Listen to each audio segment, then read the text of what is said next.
علیکم اسٹوڈینٹس، مجھے امید ہے کہ آپ سب خیریت سے ہوں گے اور اپنے گھروں پر محفوظ ہوں گے۔ تو آج ہم کلاس 2 کا اردو کا لیسن 5 پڑھیں گے اور ہمارے لیسن کا نام ہے عبادت۔ تو اسٹوڈینٹس، ہمیں پتہ ہے کہ ہم جو بھی کام شروع کرتے ہیں ہم سب سے پہلے ویری گڈ بسم اللہ شریف پڑھتے ہیں۔ تو آئیے آپ بھی میرے ساتھ پڑھیے، بسم اللہ الرحمن الرحیم۔ تو اسٹوڈینٹس، سب سے پہلے ہم اپنے سبق کی ریڈنگ کریں گے اور اس کو اچھی طرح اور غور سے سمجھیں گے۔ تو آئیے اسٹوڈینٹس، اپنی بک کا پیج نمبر 8 اوپن کر لیجئے۔ مجھے امید ہے کہ آپ نے اپنی بک کا پیج نمبر 8 اوپن کر لیا ہوگا۔ تو اب ہم اپنے سبق کی ریڈنگ سٹارٹ کریں گے، غور سے سنیں گے۔ سبق کا نام ہے عبادت۔ اللہ نے ہمیں پیدا کیا، ہمیں بے شمار نعمتیں دی۔ ماں باپ، بہن بھائی اللہ کی نعمت ہیں۔ آنکھیں، کان، ہاتھ، پیر بھی نعمت ہیں۔ صحت، تندرستی، ہوا، پانی سب نعمتیں ہیں۔ ہمیں کوئی ایک اچھی چیز دے تو ہم اس کا شکریہ ادا کرتے ہیں۔ جس اللہ نے ہمیں اتنی بے شمار نعمتیں دی ہیں اس کا شکر ادا کرنا کتنا ضروری ہے۔ تو اسٹوڈینٹس، ہمیں کس نے پیدا کیا؟ ویری گڈ، ہمیں اللہ تعالیٰ نے پیدا کیا ہے اور اس نے ہمیں بے شمار نعمتیں دی ہیں، یعنی کہ ہمارے والدین، ہمارے بہن بھائی، ہماری آنکھیں، ہمارے کان، ہمارے ہاتھ، ہمارے پیر، یہ سب چیزیں اللہ تعالیٰ کی نعمت ہیں۔ صحت، تندرستی، ہوا، پانی سب اللہ تعالیٰ کی نعمت ہیں۔ سوچیں، اگر اس میں سے ایک کوئی چیز نہ ہوتی تو ہماری زندگی پر کتنا اثر پڑتا۔ تو اس لیے ہمیں چاہیے کہ اگر جس طرح کوئی انسان ہمیں ایک چیز دیتا ہے تو ہم اس کا شکریہ ادا کرتے ہیں، لیکن اللہ تعالیٰ نے تو ہمیں اتنی بے شمار نعمتیں دی ہیں، ہمیں تو اس کا بہت شکر ادا کرنا چاہیے اور اللہ تعالیٰ کا شکر ادا کرنا ضروری ہے۔ اور وہ ہم کس طرح کرتے ہیں؟ ویری گڈ، اللہ تعالیٰ کی عبادت کر کے، یعنی کہ 5 وقت نماز پڑھ کے، دعا مانگ کے۔ اللہ کا شکر ادا کرنے کا سب سے اچھا طریقہ عبادت ہے۔ نماز اللہ کی عبادت ہے۔ نماز ہر مسلمان پر فرض ہے۔ نماز 5 وقت پڑھی جاتی ہے، فجر، ظہر، عصر، مغرب اور عشاء۔ نماز پڑھنے کے لیے بدن، لباس اور جگہ پاک ہونا ضروری ہے۔ بدن کو پاک صاف کرنے کے لیے غسل کیا جاتا ہے۔ سارے بدن کو اچھی طرح دھونا اور صابن لگا کر صاف کرنا غسل کہلاتا ہے۔ ہر روز غسل کرنا اچھی عادت ہے، نہ ہو سکے تو ہفتے میں 3 بار تو ضرور غسل کیا جائے۔ جمعے کے دن غسل کرنا ہمارے نبی صلی اللہ علیہ وآلہ وسلم کی سنت ہے۔ تو اسٹوڈینٹس، میں نے آپ کو بتایا تھا کہ ہم اللہ تعالیٰ کا شکر کس طرح ادا کر سکتے ہیں؟ ویری گڈ، عبادت کر کے، اور اس کا سب سے اچھا طریقہ ہی عبادت ہے اور ہمیں صرف اللہ تعالیٰ کی عبادت کرنی چاہیے۔ اور عبادت جو ہے، نماز جو ہے، وہ مسلمان پر فرض ہے۔ نماز 5 وقت پڑھی جاتی ہے۔ کون کون سے؟ فجر، ظہر، عصر، مغرب، عشاء۔ یعنی کہ ہمیں چاہیے کہ ہم اللہ تعالیٰ کی عبادت ضرور کریں اور نمازیں بھی لازمی ادا کریں۔ نماز پڑھنے کے لیے بدن، لباس اور جگہ پاک ہونا ضروری ہے، یعنی کہ جو شخص نماز پڑھتا ہے اس کا بدن، اس کے کپڑے یعنی کہ لباس اور جگہ پاک ہونا ضروری ہے، یعنی کہ جہاں پر وہ نماز پڑھتا ہے اس جگہ کا صاف ستھرا پاک صاف ہونا ضروری ہے۔ بدن کو پاک صاف کرنے کے لیے غسل کیا جاتا ہے، یعنی کہ جب ہم سارے بدن کو اچھی طرح دھوتے ہیں، صابن لگا کر صاف کرتے ہیں تو اسے غسل کہتے ہیں۔ ہر روز غسل کرنا اچھی عادت ہے اور اگر نہ ہو سکے تو ہفتے میں 3 بار تو ضرور غسل کیا جائے۔ اور جمعے کے دن غسل کرنا ہمارے پیارے نبی صلی اللہ علیہ وآلہ وسلم کی سنت ہے۔ تو اسٹوڈنٹس، ہم جمعے کی نماز تو لازمی پڑھتے ہیں اور جمعے کے دن غسل کرنا ہمارے پیارے نبی صلی اللہ علیہ وآلہ وسلم کی بھی سنت ہے، یعنی کہ جب ہم غسل کرتے ہیں تو ہماری سنت بھی ادا ہو جاتی ہے۔ تو آئیے نیکسٹ پیراگراف کی طرف چلتے ہیں۔ نماز پڑھنے سے پہلے طہارت اور وضو کرنا ضروری ہے۔ طہارت استنجا کرنے کو کہتے ہیں۔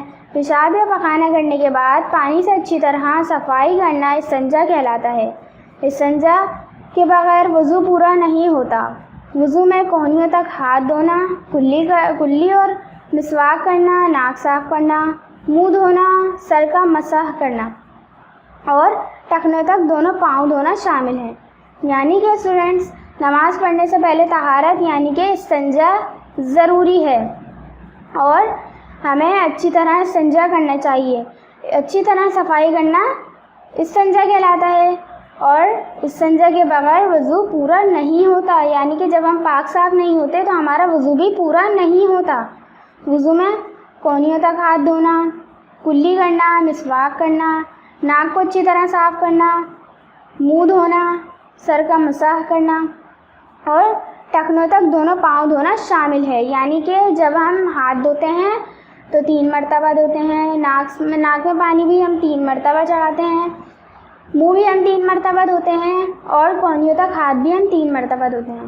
پھر ہم مسح کرتے ہیں اور ٹخنوں تک پاؤں دھوتے ہیں 3 مرتبہ. تو یہ ہمارا وضو کہلاتا ہے اور ہمیں اس کو صحیح طرح ادا کرنا چاہیے، اس کے ارکان کو صحیح طرح ادا کرنا چاہیے.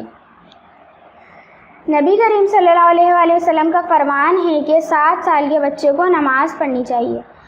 ہمیں چاہیے کہ وضو کرنے کا طریقہ سیکھیں اور 5 وقت نماز پڑھنے کی کوشش کریں. نماز پڑھنے کا بہت زیادہ ثواب ہے.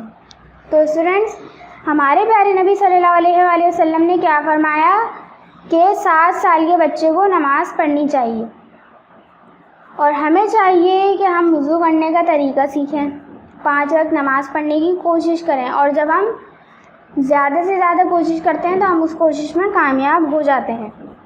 نماز پڑھنے کا بہت زیادہ ثواب ہے. یعنی کہ اسٹوڈنٹس، ہم دنیا کے کام بھی کتنی پابندی سے کرتے ہیں لیکن ہمیں یہ کام بھی بہت پابندی سے کرنا چاہیے اور نماز پڑھنے کا بہت زیادہ ثواب ہے کیونکہ وہ اللہ تعالیٰ کی عبادت ہے. اس میں اللہ تعالیٰ کا ہم شکر ادا کرتے ہیں جس سے اللہ تعالیٰ خوش ہوتا ہے. نماز کی طرح روزہ بھی اللہ کی عبادت ہے. روزہ ہر مسلمان پر فرض ہے. روزے میں صبح سے سورج غروب ہونے تک کھانا پینا منع ہے. روزے کی حالت میں جھوٹ بولنا، چوری کرنا، بری باتیں کرنا بھی منع ہے.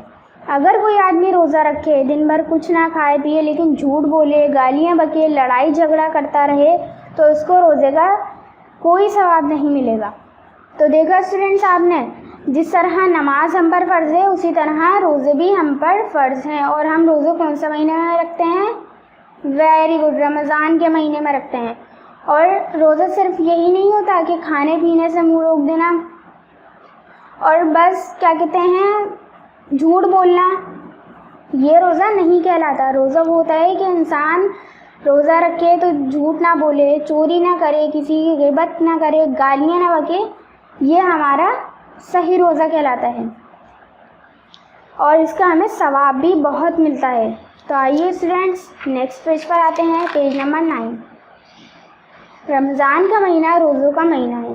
جب رمضان کا چاند نظر آتا ہے تو اگلے دن سے مسلمان روزے رکھنا شروع کر دیتے ہیں.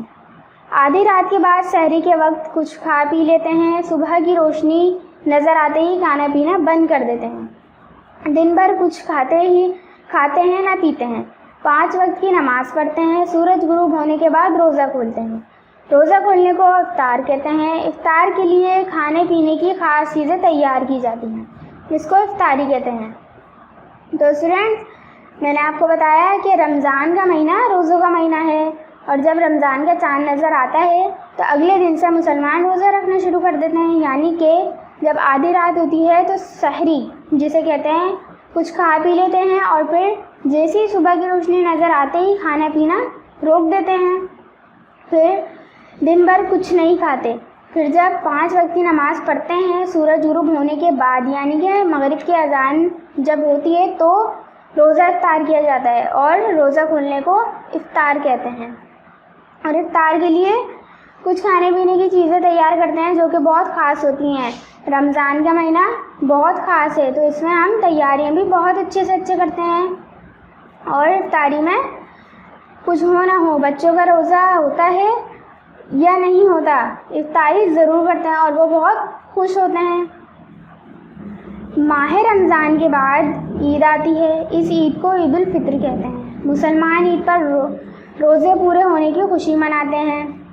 بچوں کے لیے عید طرح طرح کی خوشیاں لاتی ہے. اچھے اچھے کھانے، نئے نئے کپڑے، عید، کھیل تماشے اور اسکول سے چھٹی، خوشیاں ہی خوشیاں. عید بھی روزوں کی برکت اور اللہ کی ایک نعمت ہے. تو اسٹوڈنٹس، ماہ رمضان کے بعد جب عید آتی ہے، جب ہمارے روزے پورے ہو جاتے ہیں تو اس عید کو عید الفطر کہتے ہیں۔ مسلمان عید پر روزے پورے ہونے کی خوشی مناتے ہیں، یعنی کہ عید ہوتی ہی اسی کے لیے ہے جو پورے مہینے روزہ رکھتا ہے، اور چھوٹے بچوں کے لیے، اور جن کو چاہیے کہ جن لوگوں پر روزے فرض ہیں وہ لازمی رکھیں تاکہ وہ بھی عید کی خوشی منائیں اور عید کی خوشی میں شامل ہوں۔ بچوں کے لیے عید طرح طرح کی خوشیاں لاتی ہے، اچھے اچھے کھانے، نئے نئے کپڑے، انہیں عیدی ملتی ہے اور وہ بہت سے کھیل کھیلتے ہیں، اور اسکول سے چھٹیاں بھی مل جاتی ہیں۔ بچوں کے لیے تو خوشیاں ہی خوشیاں ہوتی ہیں۔ عید بھی روزوں کی برکت اور اللہ کی ایک نعمت ہے، یعنی کہ جب ہم روزے رکھ لیتے ہیں تو اس کی برکت سے ہمیں عید نصیب ہوتی ہے، اور اللہ تعالیٰ کی یہ ایک بہت بڑی نعمت ہے، ہمیں اس کا بھی شکر ادا کرنا چاہیے۔ تو اسٹوڈنٹس، مجھے امید ہے کہ جو میں نے آپ کو عبادت کا سبق پڑھایا، اس کے بارے میں جو میں نے معلومات دی وہ آپ نے غور سے سنی ہوگی، اور اس کی ریڈنگ بھی آپ نے میرے ساتھ ساتھ کی ہوگی۔ تو اب مجھے اجازت دیجیے اسٹوڈنٹس، اپنا پریویس ورک کمپلیٹ رکھیں، اس کی ایکسرسائز بھی آپ کو واٹس ایپ کر دی جائے گی، اور اب آپ کا کام ہے کہ آپ اپنا سارا ورک کمپلیٹ کر کے آفس میں چیکنگ کے لیے دیں گے۔ اپنا بہت خیال رکھیں، اپنا کام کمپلیٹ رکھیں، سیف رہیں۔ اللہ حافظ۔